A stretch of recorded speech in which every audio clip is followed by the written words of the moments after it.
بسم اللہ الرحمن الرحیم۔ السلام علیکم، کیسے ہیں آپ سب یوٹیوب فیملی؟ امید کرتی ہوں آپ سب ٹھیک ہوں گے، خیریت سے ہوں گے، اور پیر کامل صلی اللہ علیہ وآلہ وسلم کو آپ انجوائے کر رہے ہوں گے۔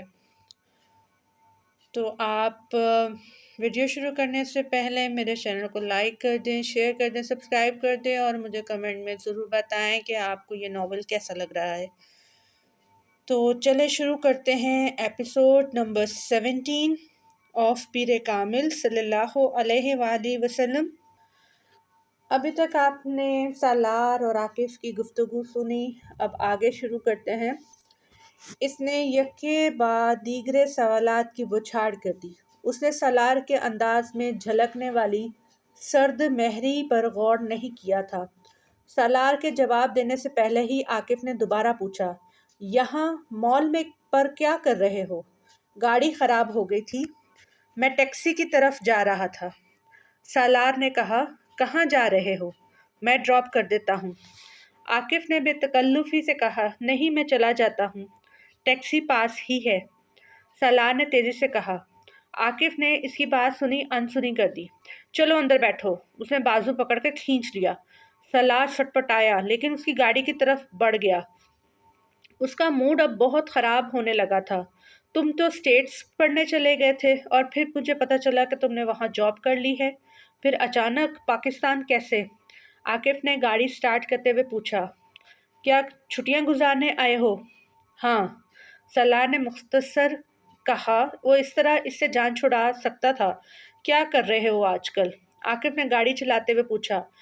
یونائٹڈ نیشنز کی ایک ایجنسی میں کام کر رہا ہوں۔ یا لاہور میں کہاں ٹھہرے ہو؟ پی سی میں۔ ارے پی سی میں کیوں ٹھہرے ہو؟ میرے پاس آتے یا مجھے فون کرتے۔ کب آئے یہاں؟ عاقف نے کہا، کل۔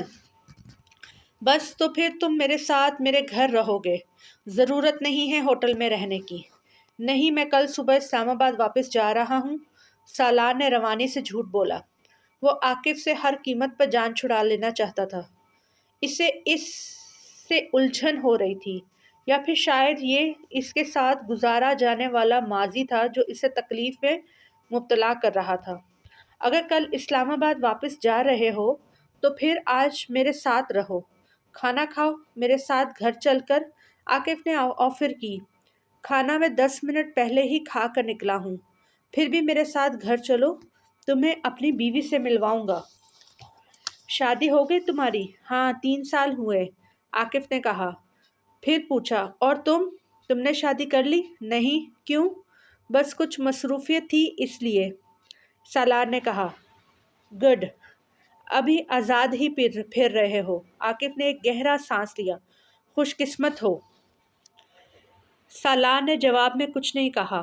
عاقف نے اس سے بات کرتے ہوئے گلو کمپارٹمنٹ کھول کر اسے ایک کیسٹ نکالنی چاہی۔ اس کا دھیان ذرا بھٹکا اور کیسٹ نکالتے نکالتے گلو کمپارٹمنٹ سے بہت سی چیزیں سالار کی گود اور نیچے اس کے پیروں میں گر پڑیں۔ ٹو بیڈ، عاقف نے بے اختیار کہا۔ سالار جھک کر چیزیں اٹھانے لگا۔ عاقف نے گاڑی کے اندر کی لائٹ جلا دی۔ وہ ان چیزوں کو سمیٹ کر گلو کمپارٹمنٹ میں رکھنے لگا تھا جب وہ ٹھٹک گیا۔ کسی نے اس کے جسم میں جیسے کرنٹ سا دوڑا دیا۔ گلو کمپارٹمنٹ کے ایک کونے میں 2 ایئر رنگز پڑے تھے۔ سالار کے ہاتھوں میں بے اختیار لرزش آ گئی۔